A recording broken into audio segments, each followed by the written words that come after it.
KCC cricket club खमडीहार 27तम वार्षिक क्रीड़ा उत्सव उद्यापित हो जाइछि।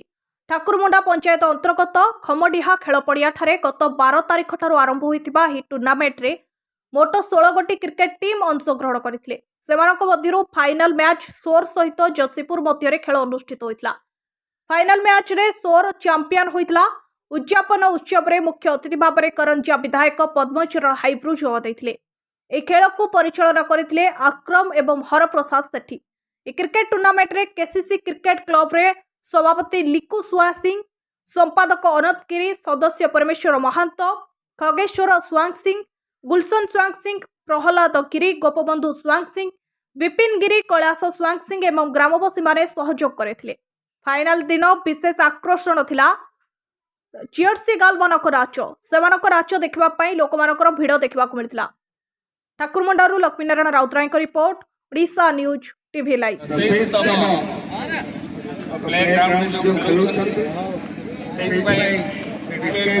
समस्त सदस्य को अनेक शुभेच्छा जनाऊँ।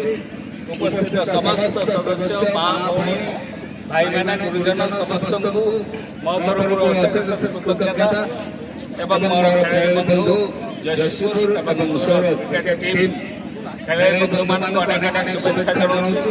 कारण ये चिराचरित प्रथा समस्ते अतिथि बंधु समस्ते कहते जे समस्ते जमी भल खेल जमी ग्राउंड समस्ते भविष्य प्रत्येक वर्ष तुम मान मन पकाउे से अनुसार खेल प्रदर्शन करने निश्चित भाव आह्वान रखी।